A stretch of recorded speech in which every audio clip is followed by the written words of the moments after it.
Kind of feels like Monday, weirdly. My kids still haven't gone to school this week. Good afternoon. I hope you're holding up in the wintry weather. Today's cold.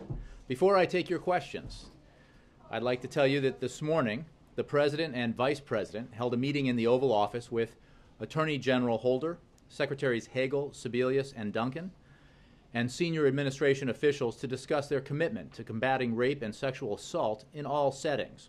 During the meeting, the President and Vice President reiterated their deep personal interest in doing everything possible to root out these types of abuse and build on the steps their administration has taken to protect Americans from it. They discussed the findings of a report issued by the White House Council on Women and Girls that was issued earlier today, and identifies key areas to focus on as part of these continued efforts, including working to change social norms, improving criminal justice response, and protecting students from sexual assault. Each of the cabinet members briefed the President and Vice President on various actions their respective agencies are taking to lead a coordinated, comprehensive effort to combat sexual assault, from the military to college campuses and beyond. And later today, the President and Vice President and these cabinet officials will join additional representatives of the Council on Women and Girls for a meeting in the East Room, which I think you know, where the President will sign a new presidential memorandum to establish the White House Task Force on protecting students from sexual assault. In his meeting this morning, the President said that he looks forward to seeing recommendations from the task force within 90 days. Working to combat rape and sexual assault in all settings has been a priority for the President and Vice President throughout their time in office. And these new efforts build on steps that this administration has taken to combat these crimes, including last year's reauthorization of the Violence Against Women Act, which the Vice President himself authored, and the series of executive actions that Secretary Hagel recently announced to address sexual assault in the military. With that, I take your questions. Julie. Thanks, Jay. I had a couple questions about Iran and Syria. I know the State Department has talked about this over the weekend, but what is the White House's understanding of what happened with the Ban Ki-moon invitation to Iran to the Syria talks and then having to pull that invitation back? Well, I would refer you to the UN Secretary General for more detail about this. I think he's spoken to it and explained. Our position never changed and remains today what it has always been, which in order to participate in the Geneva Conference, you need to endorse the Geneva Communique. And the purpose of the Geneva II Conference is the full implementation of that communique, including the establishment by mutual consent of a transitional body, governing body with full executive authorities. So I would refer you to what Secretary General Ban has said on this issue. Our position is clear, and we're certainly following events in Montreux now as that conference has gotten underway. Is there any concern that any tension that was created through this invitation and then pulling back the invitation might bleed over into the nuclear talks between the U.S. and Iran? No. I think that we have made clear, and the P5+1 in general has made clear, that the focus of those, the implementation of the Joint Plan of Action and of the next step, the 6-month process of trying to reach a comprehensive resolution of this matter,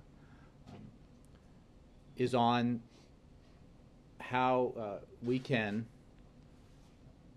persuade Iran to abide by its international commitments, how we can ensure that Iran will not obtain and cannot obtain a nuclear weapon.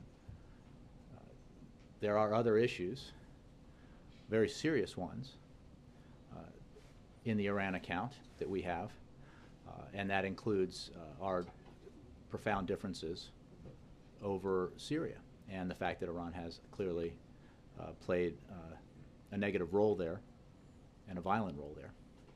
And on those talks, they're off to a bit of a rocky start. Does the administration see this round, Geneva II, as sort of the last best chance to get Assad out? And if this round of talks ends without a positive conclusion, where does the discussion on Syria go from here?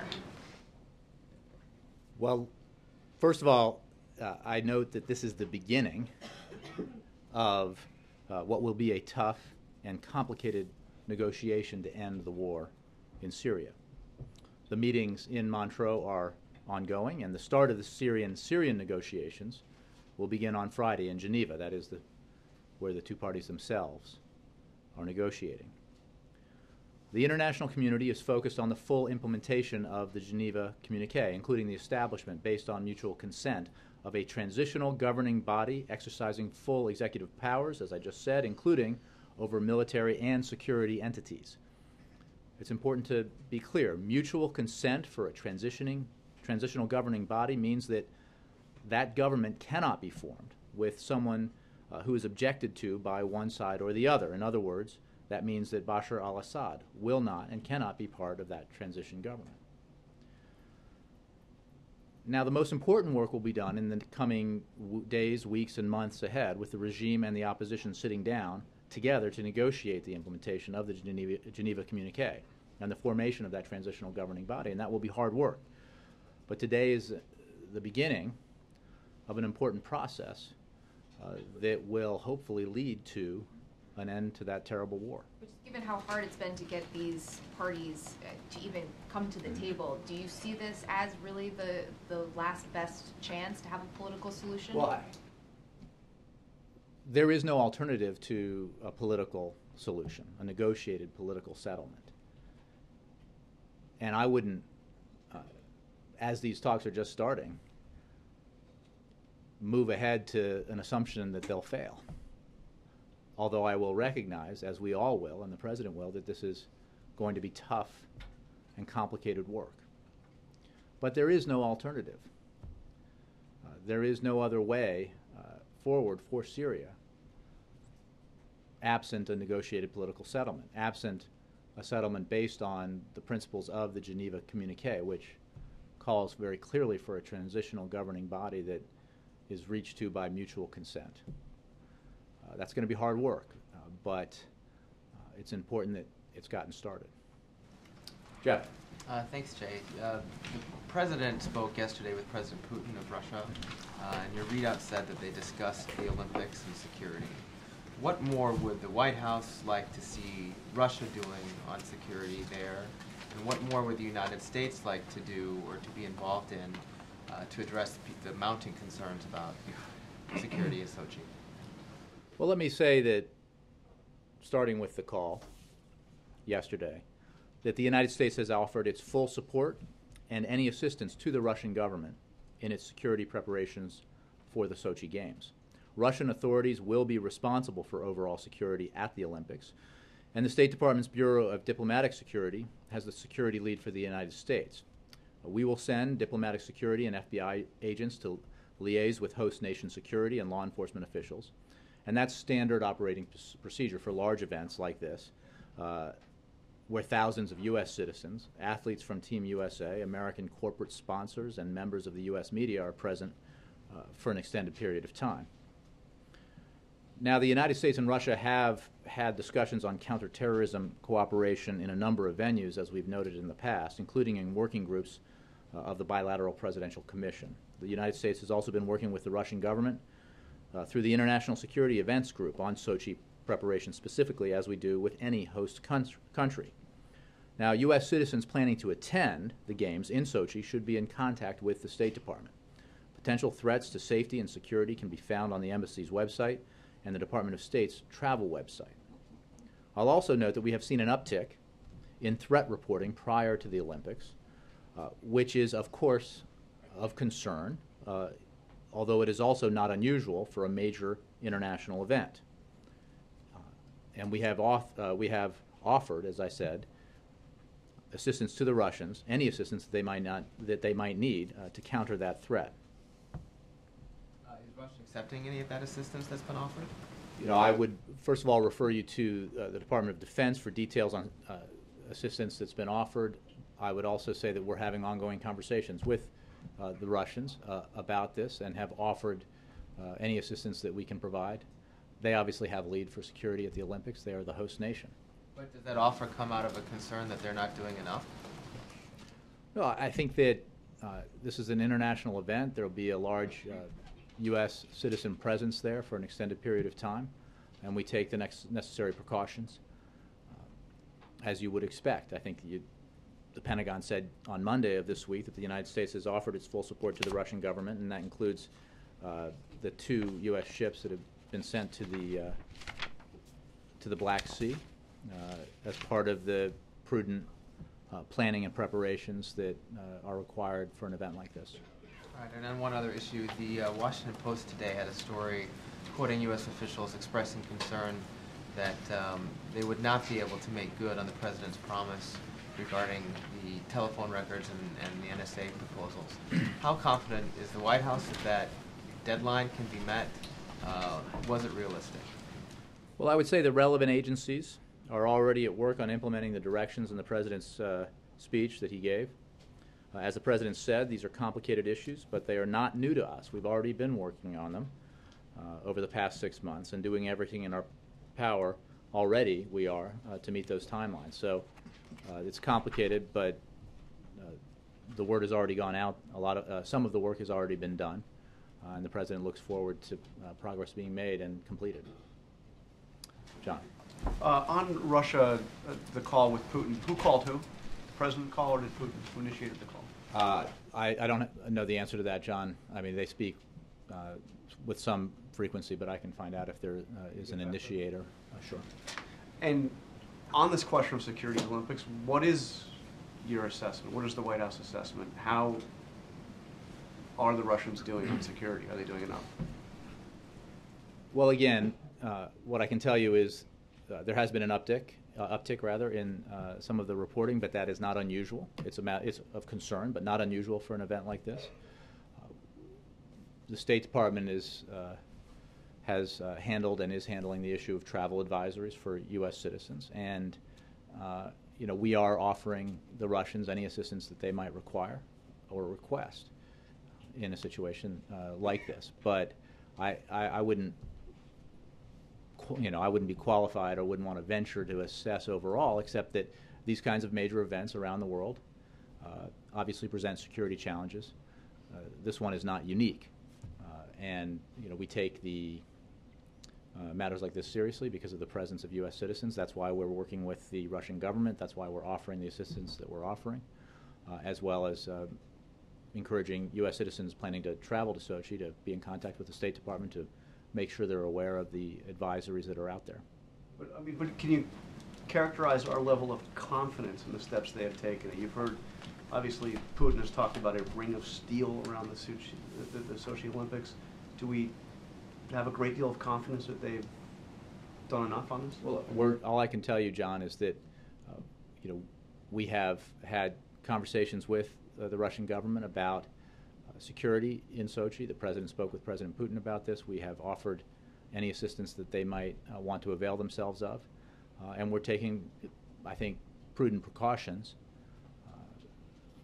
on this matter, as evidenced by some of the steps the Department of Defense and the State Department have taken. I wouldn't want to assess from here, because this is a complicated piece of business, obviously, an international event like this, Olympics in general, because they, unlike already complicated events like a single day of a sporting event, the Olympics last over a significant period of time.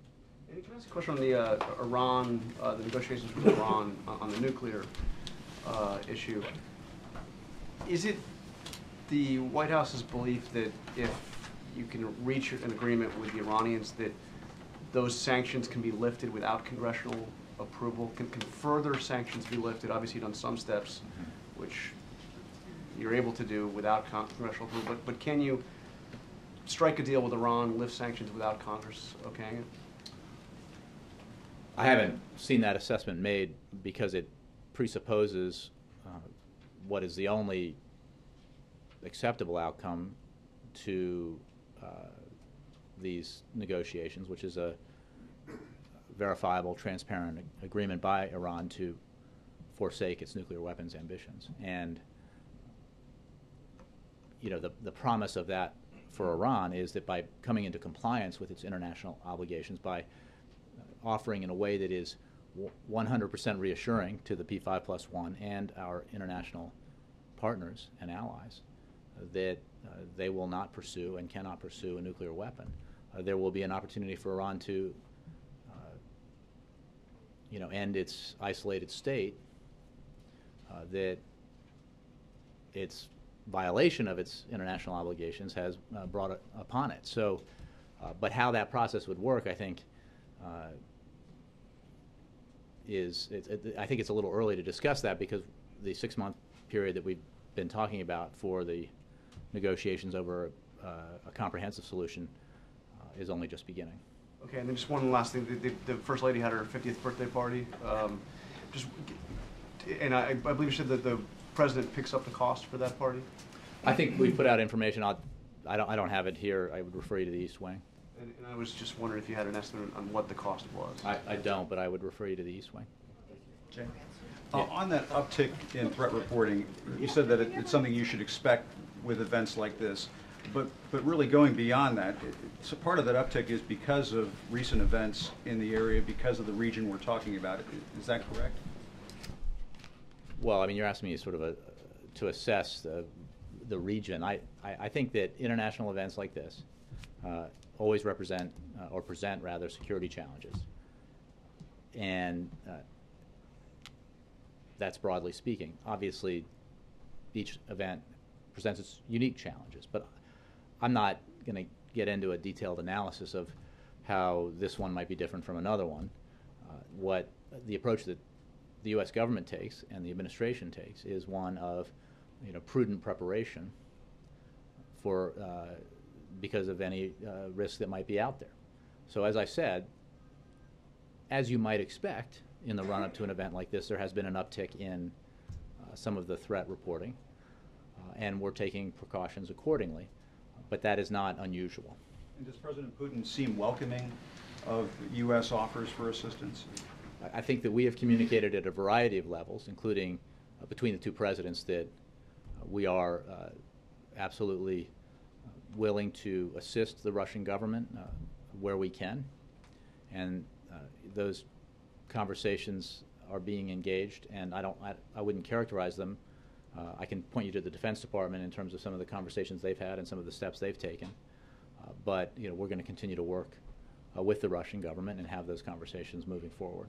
And on the New Yorker piece, the president said a couple of things about marijuana. He said that the legalization experiments in Washington State and Colorado should, quote, go forward. He also mentioned that he didn't think marijuana was any more dangerous than alcohol. In 2010, this White House put out a policy paper on national drug policy, stating that marijuana should not be legalized. Was the president setting new drug policy? No, the president's position on these matters hasn't changed. I think he was making a couple of points. One, that we ought to use discretion appropriately in our prosecution prioritization. B, when it comes to marijuana use, he made clear that he sees it as a bad habit and a vice, and not something that he would encourage. And this is a quote: "It's not something I encourage, and I've told my daughters I think it's a bad idea, a waste of time, not very healthy." But there's no question that we've applied our drug laws in a way that has been counterproductive, and that there are issues there that need to be addressed. I think that it's important to, because he's quoted quite extensively in that article, to look at the full context of some of these quotes that have been taken out in phrases when, at least in this instance, there's an opportunity to see him speak at length. But he does want to see those experiments to go forward in Washington State and Well, Colorado. What does he hope to I think the point he was, find out? well, you see, I think again that you're probably not aware of the entire sentence. It's important for the experiment, which is bracketed, to go forward because it's important for society not to have a situation in which a large portion of people have at one time or another broken the law and only a select few get punished. In other words, he's talking about the issue of the disparities in our prosecution of our drug laws, that an experiment like this may be addressing.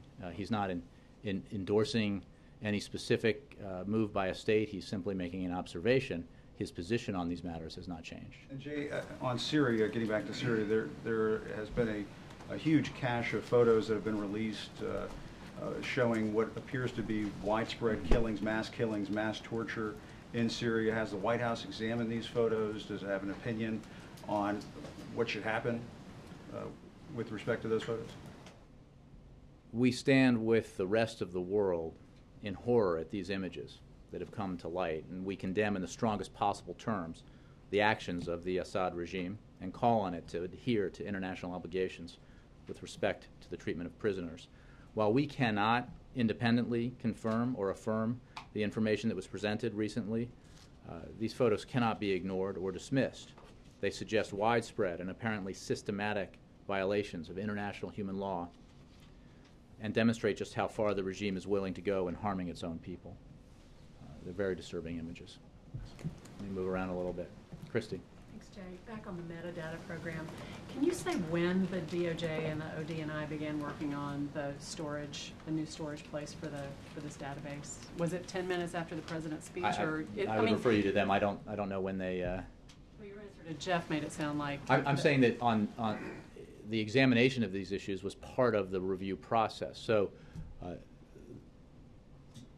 moving forward, participants in that effort are not starting from scratch, and that was the point I'm making. Not that the president had issued specifically this directive prior to his speech, but that there's a knowledge base there that was built in part by the review the president asked for and got, and that will certainly be of assistance as the work moves forward to make some determinations about storage. And do you know if the Attorney General has assured the president that he can make the deadline that he set? Again, I think I would point you to what I said earlier. There's work that's been done on this issue, broadly speaking, so people aren't starting from scratch. It's a complicated piece of business, but the president expects that action can be taken in the timeline he set. Well, you also have the component of needing congressional help on this. What would happen if Congress did not act to set something up by the deadline the president is talking about? Well, I mean, is the president willing to stop? He said in his speech that the government will no longer maintain this database. Would he stop doing that? Well, we're going to work with Congress other because we think that this is the kind of thing that can enjoy bipartisan support. There's a shared interest in moving forward on this. So I think that we hope and expect congressional cooperation moving forward. Kathy. Thanks, Jay. On income inequality, the President's repeatedly made it clear recently that this is going to be a big part of the next 3 years. But with so little appetite in Congress to do anything about it, how much effort is he going to put behind measures that can actually reduce the trend?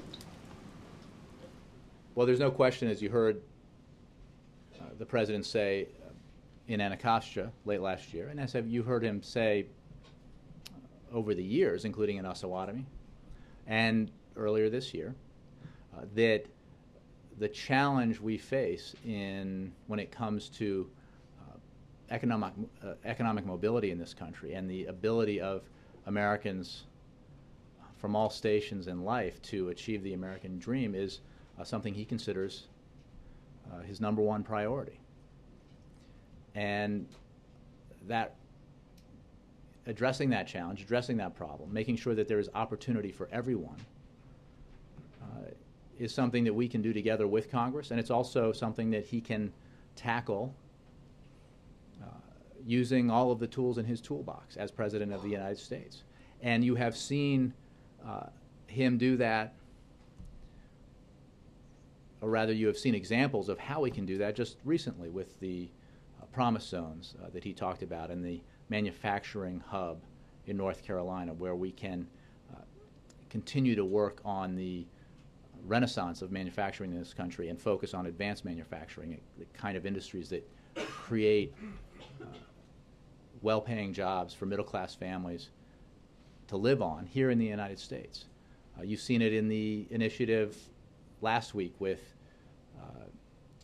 100 representatives from colleges and universities and elsewhere interested in improving education for Americans, and that in turn helps address the issue, because this is not something that a single piece of legislation will resolve. You've seen it in efforts across the states to raise the minimum wage, state by state. The President strongly supports action by Congress, strongly supports action here in Washington to raise the minimum wage, because as a basic principle in this country,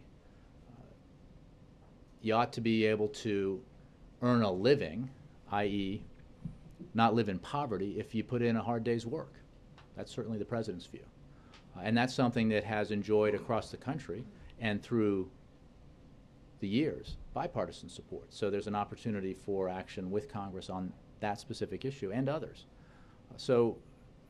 The president's fiercely committed to this agenda that goes right at the heart of what he believes America has always been about, which is the foundational belief that no matter what the circumstances of your birth, that you have endless opportunity in this country to advance yourself and your family if you're willing to work hard, if you're willing to take responsibility, and if you're willing to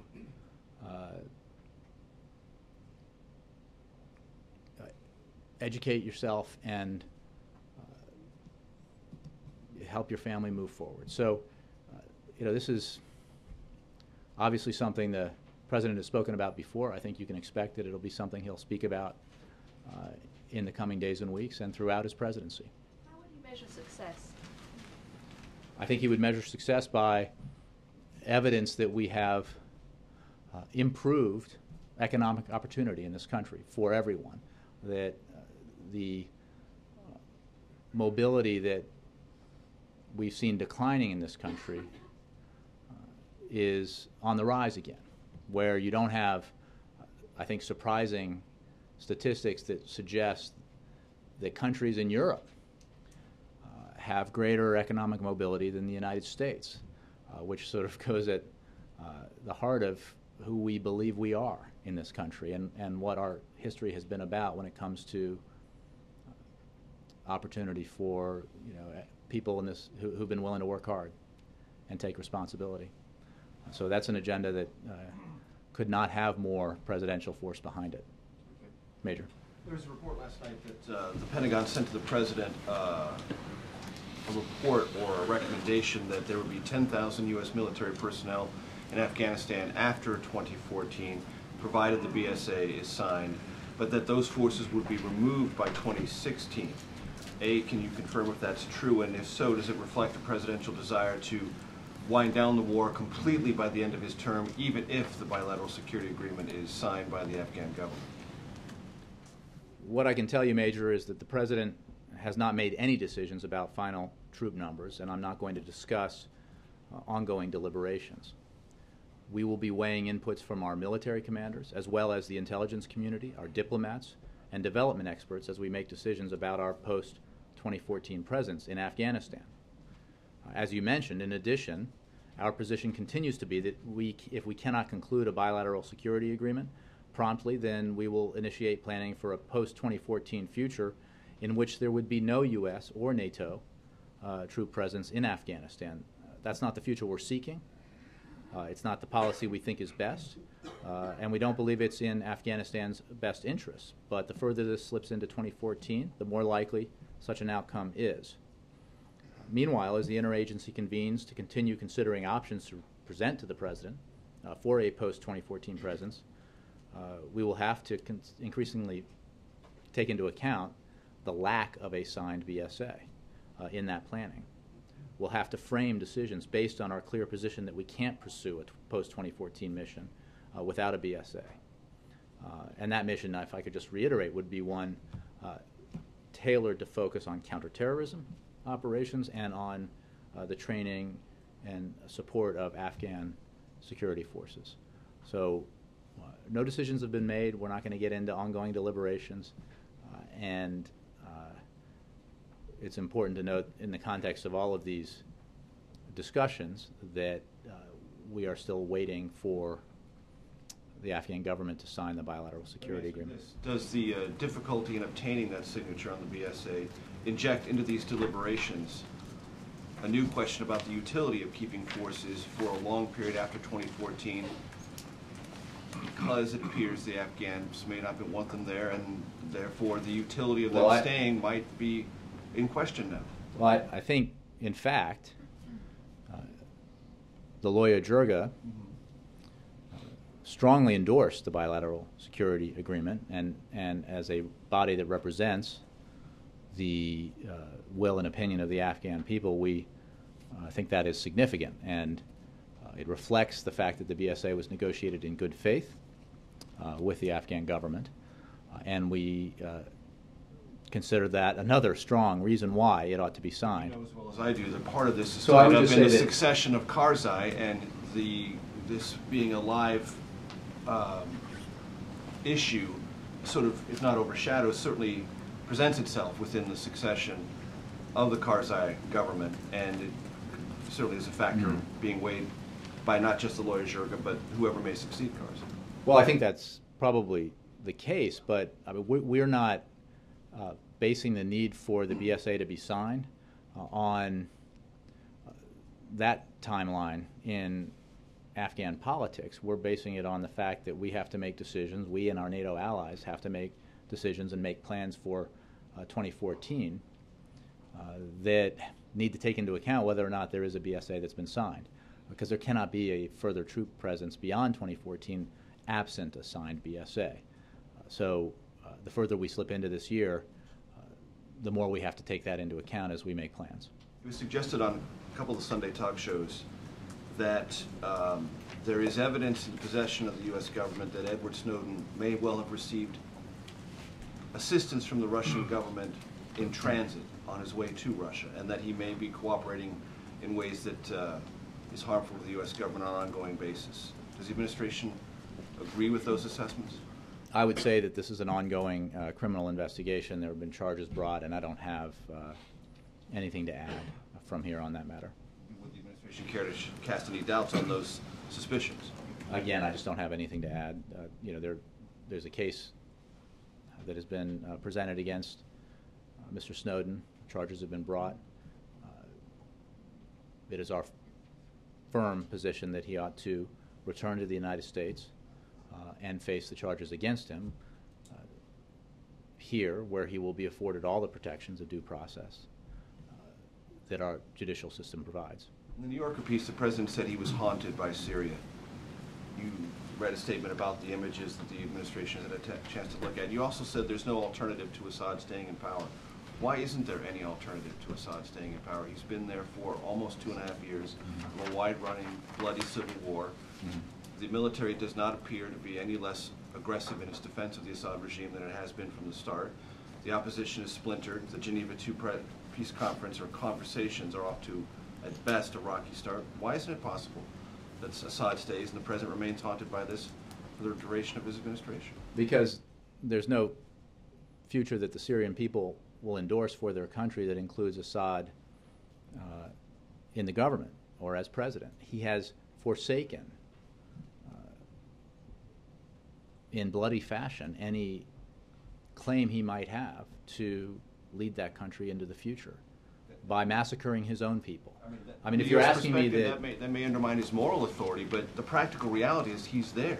His military is there and fights aggressively to keep him there. And there's an ongoing civil war there, and that there is no solution, there is no end to that war absent a negotiated political settlement. And that settlement has to be based on the Geneva Communique, which calls for a transitional governing authority based on mutual consent. And there's no achieving mutual consent in Syria on the members of that governing authority that could include Bashar al-Assad in the government.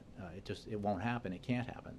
So our view that Assad can't be part of Syria's future is not one that we make on our own. It's one we observe in the fulfillment of the Geneva Communique, because there's no way the opposition would agree to, nor should it, a governing transitional authority that would include Assad among those participants.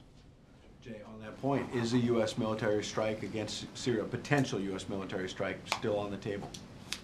Well, Ed, I don't think we would ever rule out options when dealing with matters like this, but what I can tell you is that we foresee no U.S. troops in Syria, and that there is only resolution here. I think that suggesting the use of force somehow answers the mail when we've said there's no resolution here that doesn't include a negotiated political settlement. Very publicly considered U.S.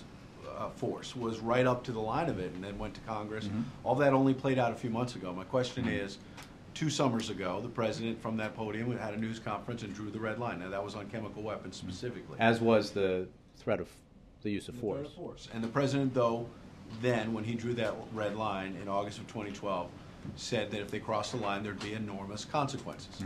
Now, in addition to the mass killings that were just talked about a moment ago, chemical weapons were used in mass fashion, and as a result, in a positive step, Syria started turning over some of those chemical weapons. But my question is, Assad is still in power, as Major suggested. He's still killing his own people. What can the U.S. do about it? Well, just if we could briefly clarify the history that you recounted. The president made clear that it was a red line for Syria to use chemical weapons, and he then very clearly and forcefully threatened force when the evidence demonstrated that the Syrian government had used chemical weapons. It was because of that credible use of force, a threat of force rather, that something happened that I don't think anybody would have predicted, which is that a government that had long denied that it even possessed chemical weapons agreed to give them all up. And that process is underway. What remains the case is that there's an ongoing civil war.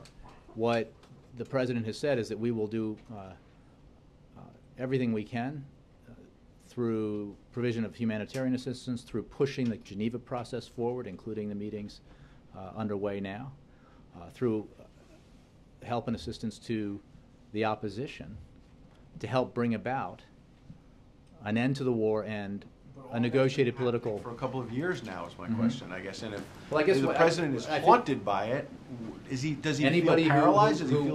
Well, I guess, Ed, I would point you to the words of the president when he's made clear that we cannot intervene militarily in every civil war, but we can do what we have done in this case, which is work with international partners to help try to bring about a negotiated political settlement. And we can, as we did, working with our international partners, help bring about the commitment by Syria to give up one of the largest collections of chemical weapons in the world. And that is obviously something that's very positive, and that work is ongoing. Last thing on healthcare. The Hill newspaper reported a couple of days ago that a procurement document from late December says that federal officials decided to bring on Accenture for the healthcare.gov contract. And they did it quickly. They did it without open bid because they justified it, administration officials, by saying they had to move quickly because they said the health insurance industry was at risk if the site was not fixed. They also went on to say, quote, the entire healthcare reform program is jeopardized if these fixes are not made by mid-March. Who said that? Federal officials who were quoted Which in this official? procurement from CMS, I would expect, not from the White House. I didn't see the article. I'm not aware of those statements. Saying the website is turning the corner.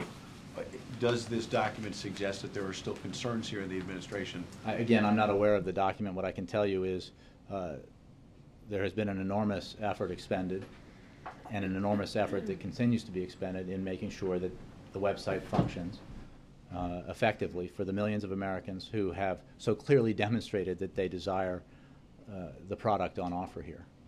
And I certainly hope that as those improvements have resulted in significantly increased numbers of Americans enrolling in and purchasing insurance through the exchanges, that story is getting the full coverage that it merits. Margaret. I want to go back to Sochi for a second.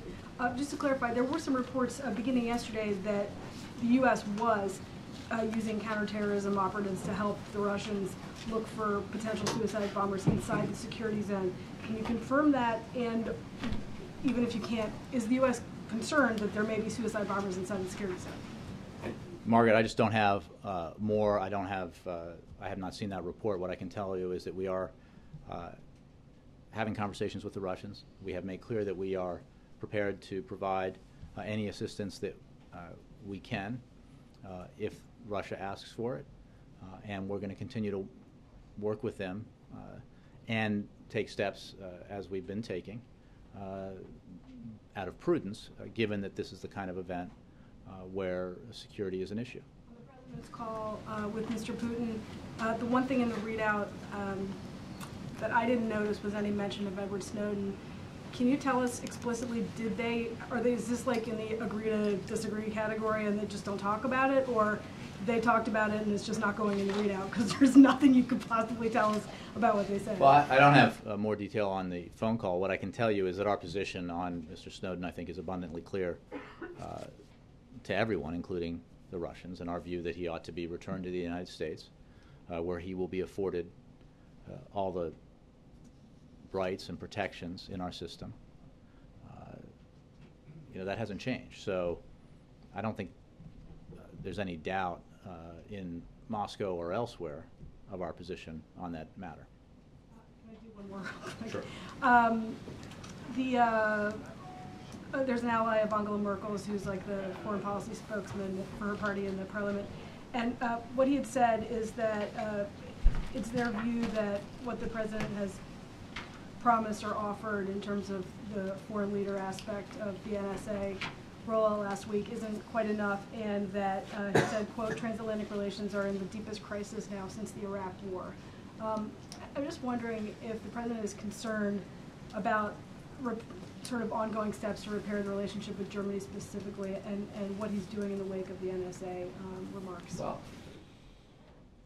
we have had direct country to country and in some cases leader to leader consultations on these matters as they have arisen, and we've certainly been clear about that when it comes to the United States and Germany and President Obama and Chancellor Merkel. And I would say that at Chancellor Merkel and President Obama's direction, we have undertaken extensive, close consultations on our intelligence cooperation in recent months, which has resulted, those consultations rather have resulted in a better understanding of the requirements and concerns that exist on both sides. And those consultations will continue among our intelligence services. And I think they reflect the very close relationship we have across the board, including on issues of and matters of intelligence.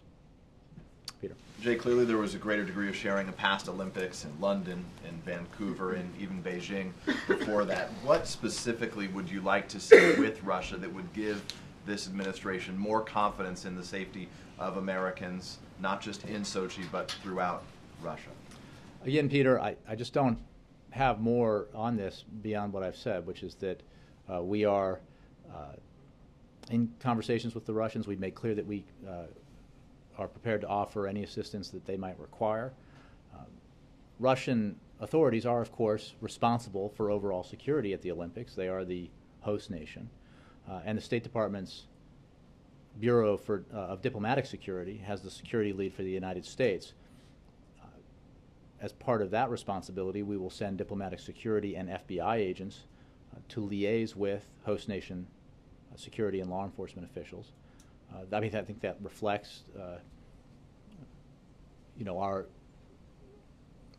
the actions that we take in situations like this. They're fairly standard, but these are obviously events that present security challenges. So we work with host nations, and we take actions that we think are necessary to make sure that the precautions we can take are taken. So at this time, is the White House satisfied that Russia is prepared to host a safe games? I think that Russia has responsibility for overall security, and in terms of the steps that they've taken and assurances that they can make, are ones that they have to make. Our view is that we partner with host nations and liaise with them. We also, in this case, are offering security assistance, and we'll continue to work with the Russians as the event approaches and begins. Senator Angus King said a couple days ago, "I would not go, and I don't think I'd send my family." Americans are making those decisions right now. Should Americans go? Should they feel safe sending their family? As I understand it, a lot of Americans in Sochi, which is why, of course, we pay close attention to an event like this. There will be Team USA members there, as well as corporate sponsors. And our advice to Americans who might travel to the games is to avail themselves of the information provided by the State Department in the form of travel advisories related to this, and to take the standard precautions that those advisories recommend. And beyond that, we're just going to continue to work with, to take necessary precautions and to work with the Russian government.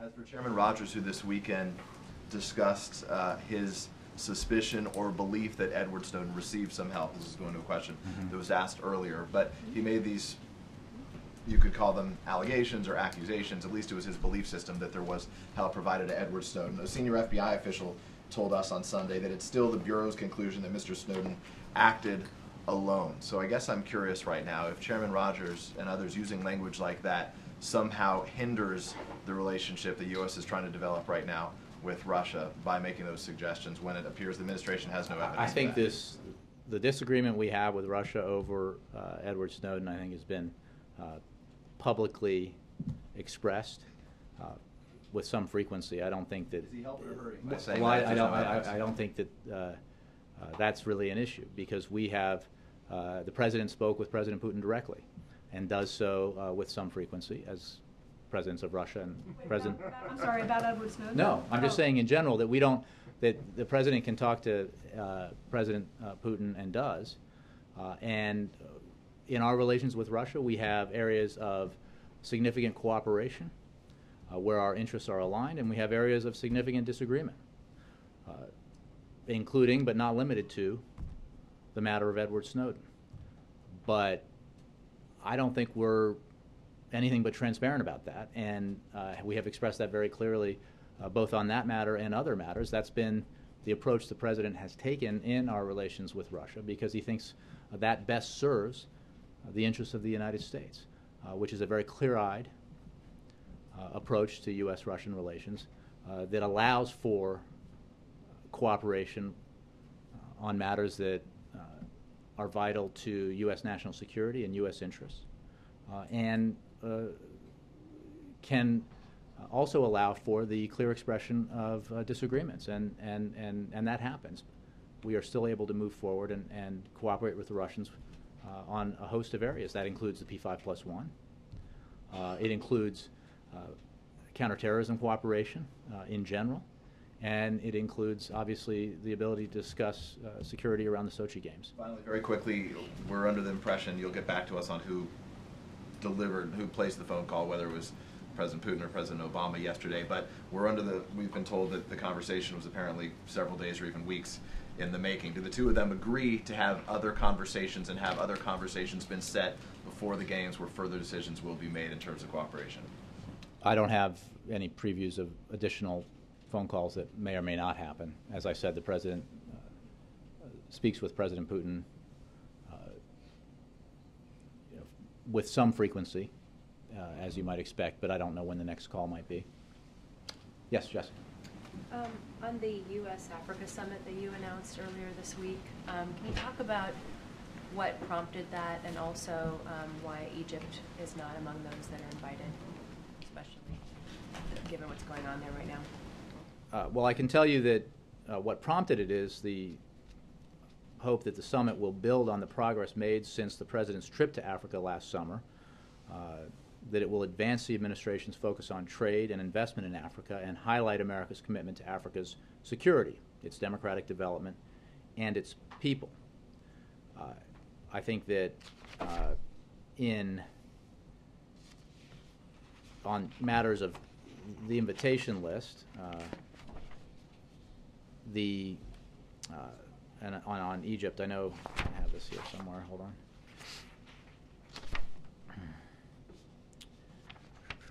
I mean, I can give you. Egypt has not been invited because it is suspended from the African Union, and that's the reason why Egypt was not invited. I can read you the entire list of the invitees, but I think you've probably seen it. But that's why Egypt was not invited. Is there any concern that that is a missed opportunity to have discussions that you'd like to be having with the Well, I think we have regular discussions with Egyptian leaders and authorities focused on the bilateral relationship, on security matters, but also on developments in Egypt. And our belief that Egypt needs to transition to a civilian-led government in a process that is inclusive, where Egyptians from all walks of life get to express their views and be heard. Reed. Jay, yesterday after he was indicted, former Virginia Governor McDonald and his attorneys both described his actions while he was governor as similar to things that President Obama has done in the White House. They said in a legal brief, the president routinely participates in corporate events which lend credibility to his major benefactors, invites benefactors to events in the White House, allows his photo to be taken with benefactors, and includes benefactors in policy discussions with senior administration officials.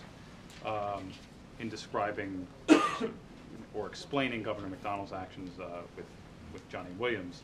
I'm sure you're going to refer questions about the prosecution to the Justice Department, but does the president sort of concede the point that a lot of the people who are involved in some of these policy discussions are people who contribute to his campaign? You know, Reed, I have no comment on what is obviously an ongoing matter of prosecution, and I'll leave it at that. Thanks, Jay. Mark?